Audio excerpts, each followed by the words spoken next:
pick up on that conversation point with Colin Robertson, back with us this morning, former Canadian diplomat and a fellow at the Canadian Global Affairs Institute. He was a member of the team that negotiated Canada-U.S. free trade agreement and then NAFTA. He has a wonderful perspective for us on all of this, and he's in Saskatoon. We'll find out what he was doing there in just a moment, too. But first of all, welcome, Colin. Good to see you again. Good to be with you again, Heather. That key exchange in response to the reporters' questions about 51st state, the Trump rhetoric we've been hearing over and over. Why don't we start right there? Everyone keeps coming back to it. How do you think he handled that in his response? Well, remember, this was the Trump show in the newly remade Oval Office that looks like Liberace could have had a hand in it with the gold and things. And it was like a scene from The Apprentice. And Prime Minister Carney passed the test and managed to get through it, which was the key to this. And overall, just on that one point, or overall, because as you say, it was a political potential minefield. How well did he navigate things overall? Yeah, I think overall, look, he got through the critical question about Canadian sovereignty, and Trump didn't seem to rise to it. Neither of them moved off their position, but that was to be expected. Trump will continue to troll us on this one. But we did get out of it, I think, a sense that we can move forward now with conversations, negotiations on various tracks, defense and security, that's certainly up there, on trade and the future of the USMCA, or CUSMA as we call it, whether it's a transition document. And then there's also discussions around the border. So in a sense, what comes out of this is more important than what took place in the office, although the meeting in the office was critical to get us to the next step. And as the Prime Minister said in his press conference later, it's the end of the beginning. But now the hard work begins. And said we're engaged. At least we're engaged in terms of looking at these things that you've laid out.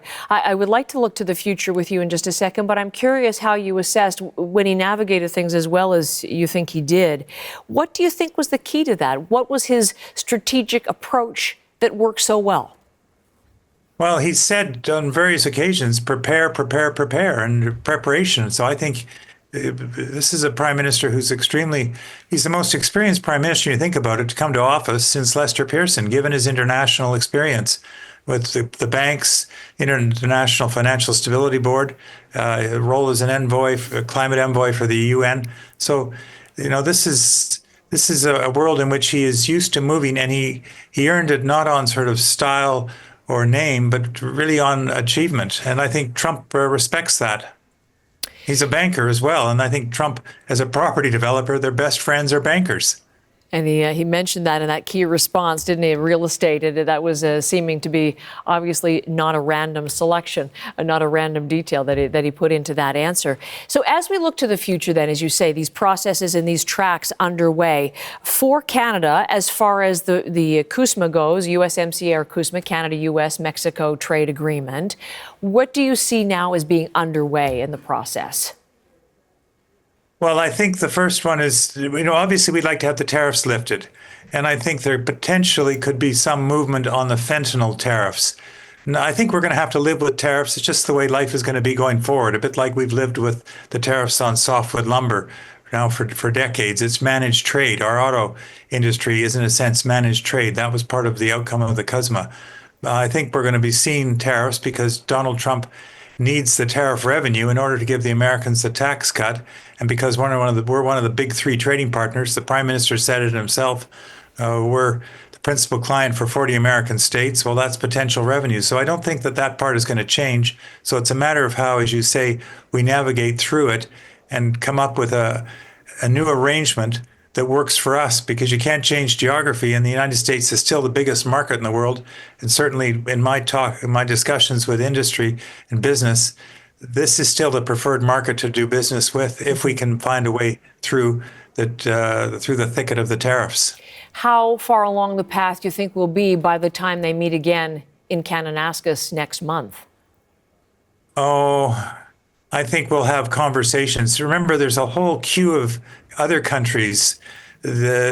India would like a deal. Japan would like a deal. I think the Japanese are coming in, and they seem to be further along there. There's a lot of us involved in this, and Trump's off to the Middle East. So And it is very clear he's the decider. What I was hoping to get yesterday was some clarity on who it is we're dealing with.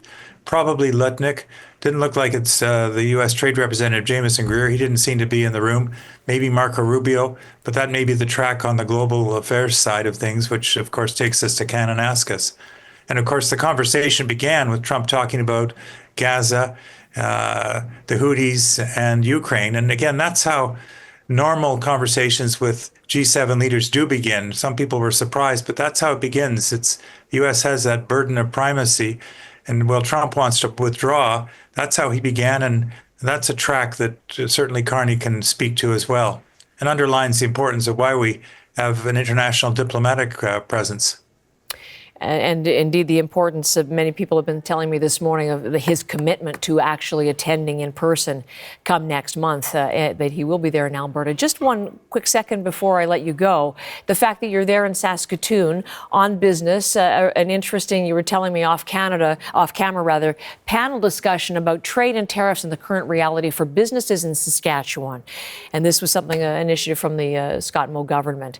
What was your read? It was such the day happening as these important talks were going on in Washington. What's your sense of how businesses are doing in Saskatchewan and their concerns as they would have been paying attention to Mark Carney's talks? Heather, highly disruptive. They're trying to figure out what they need to do. They're hoping that the pause will continue. But one thing that certainly, not just in Saskatchewan, but across the country, is it's curbing and further investment, both by Canadians and any foreign investment coming in. And that's a problem for us. Underscoring the imperative to get to a solution here. I really appreciate it, yes, Colin. Give us stability. Thank you. That's what business stability. Wants. Exactly. Thank you so much. Really appreciate the time as always, and we'll talk again soon, I hope. Colin Robertson. Thanks, Heather. Thanks.